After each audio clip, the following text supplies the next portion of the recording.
Será que o C6 Bank pode vir a quebrar? É justamente sobre isso que a gente vai ver nesse vídeo, compreender se você deve ter uma conta no C6 Bank, se você deve investir pelo C6 Bank, se é seguro fazer isso. A gente também vai aprender a como colher informações sobre uma instituição financeira para verificar o risco específico de uma forma bem simplificada. Então fica comigo até o final do vídeo para colher várias informações que vão te ajudar muito nessa trajetória como investidor. Se você já é um investidor casca grossa, deixa um dedo like aí para fortalecer cada vez mais aqui o canal. Caso ainda não seja, é só apertar no botãozinho vermelho aqui embaixo para se inscrever, ativar a notificação. Dessa forma você vai ficar a par de tudo que acaba acontecendo no mercado financeiro, tanto no Brasil como no mundo.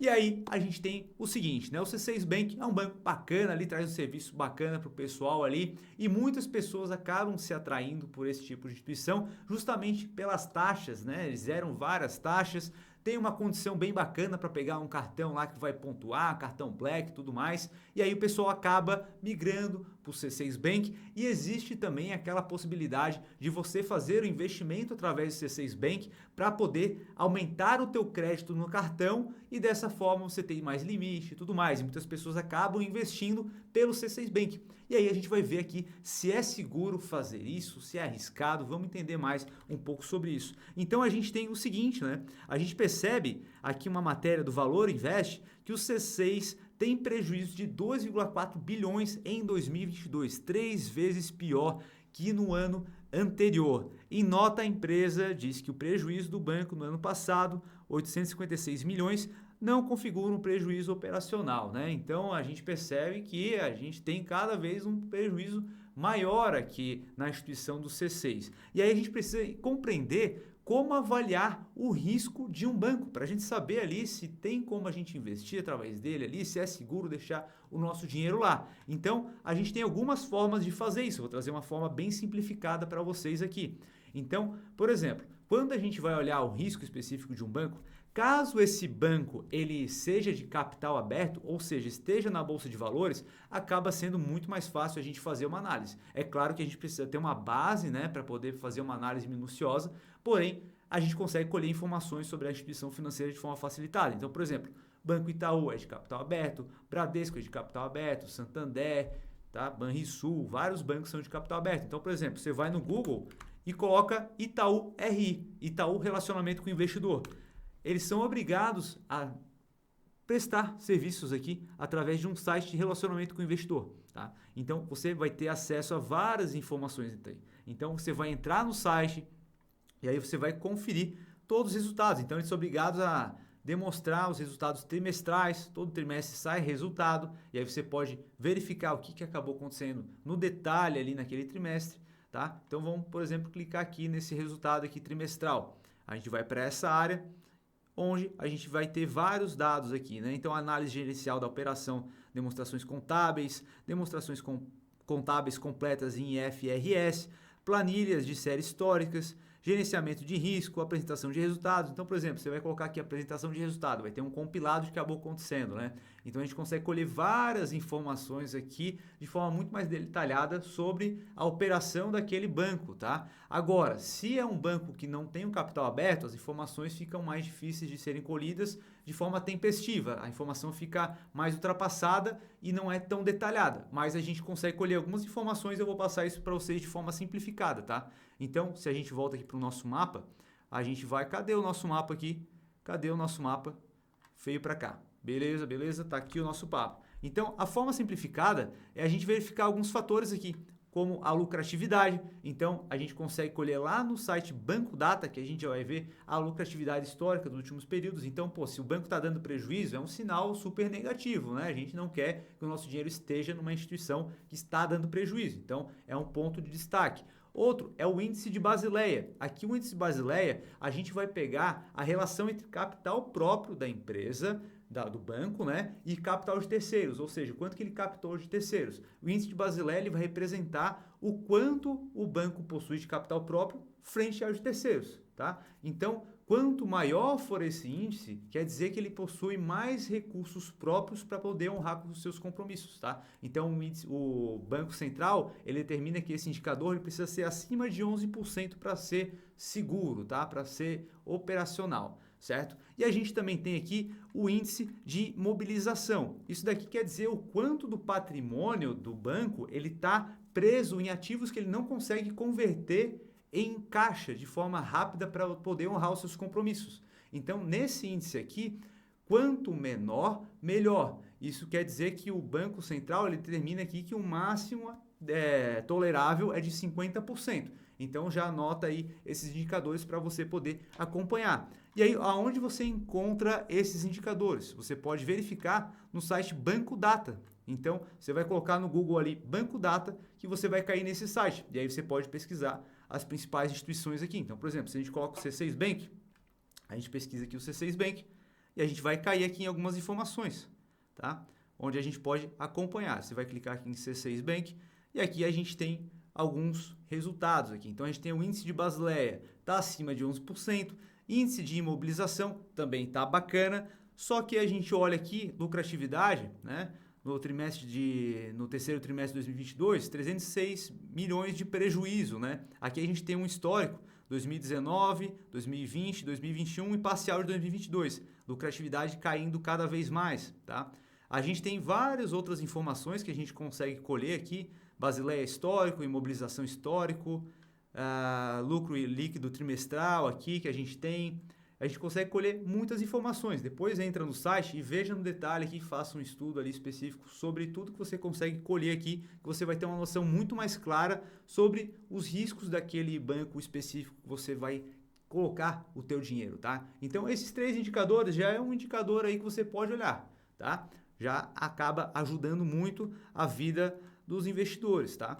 E agora a gente pode ir para o nosso próximo ponto, que é em relação ao JP Morgan, né? A gente percebe aqui que o JP Morgan, saiu essa notícia aqui, que eleva a participação no C6 Bank para 46%. Então, algo que a gente precisa agora colocar na conta também, pô, beleza, o C6 Bank está tomando os prejuízos ali, né? Pô, ponto negativo, porém por trás ele tem um sócio gigantesco, né? O JP Morgan é um dos maiores bancos do mundo e ele tem uma participação bastante relevante dentro do C6, né? Então, o banco ali americano, ele aumentou a porcentagem dentro do capital ali do C6 Bank de 40% para 46%, ou seja, está tomando prejuízo ali, mas o banco está por trás aportando mais dinheiro no C6 Bank, acreditando no negócio ali que vai vingar aqui no Brasil, tá? Então, é algo positivo, mas não é porque o JP Morgan está colocando uma grana ali que não pode ficar com um pé um pouco atrás, né? Então, por exemplo, aqui a gente tem o HSBC. Quem lembra do HSBC aqui no Brasil? Ainda tem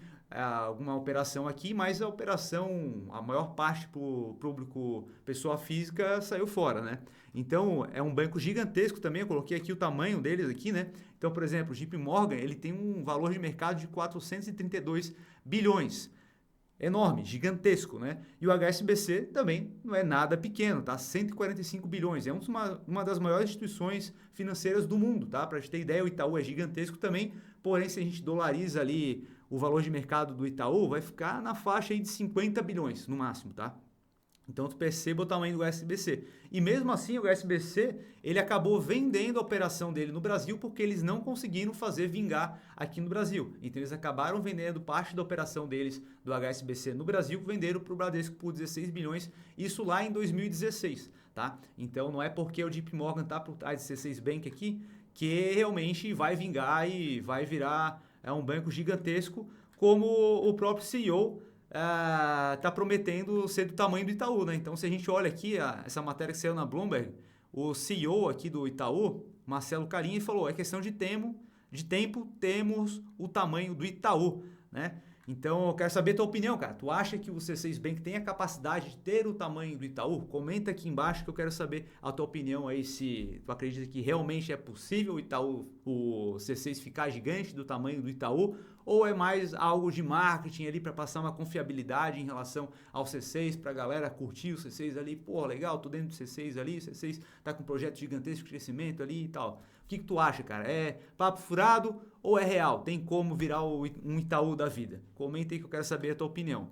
E aí aqui a gente percebe a grande dificuldade das fintechs, né? Então, essas fintechs que a gente acaba tendo, né? A grande dificuldade delas é justamente conseguir rentabilizar o capital, né? Porque a gente percebe que eles conseguem atrair muito público justamente por eles não cobrarem taxas, né? Então, é aquele público que ele está preocupado em não pagar uma taxa ali de manutenção da conta, são essas taxas menores. E geralmente quem está preocupado ali com esse tipo de custo são pessoas que têm menos capacidade financeira, né? Não é um cara milionário, não é uma empresa multimilionária que fatura milhões todos os meses, né? Esse cara ali ele não se importa de pagar 50, 100 reais numa taxa para manter a conta aberta, né? Ele prefere muito mais a segurança de estar dentro de uma grande instituição, caso dê alguma merda, uma crise muito forte, aquela instituição é muito mais segura para poder manter a operação daquele banco, daquela empresa, né? E aí a gente percebe que é um público que ele realmente não quer gastar. Então, essas fintechs acabam tendo uma dificuldade em dar lucro de fato, né? Porque os clientes deles estão buscando poupar ao máximo. E geralmente não é um cara que vai pegar grandes empréstimos, vai fazer grandes operações ali para poder rentabilizar de fato dentro daquela companhia. Então, é uma dificuldade bastante grande. E quando a gente olha aqui e compara as carteiras de crédito, né? Se a gente pega o Itaú, a gente consegue dar uma olhada aqui, a gente percebe que a carteira pessoa física representa 50% aqui da carteira de crédito deles, né? Então, eles têm na carteira pessoa física em setembro de 2022, que a gente tem essa comparação aqui que é pelo Banco Data, tá?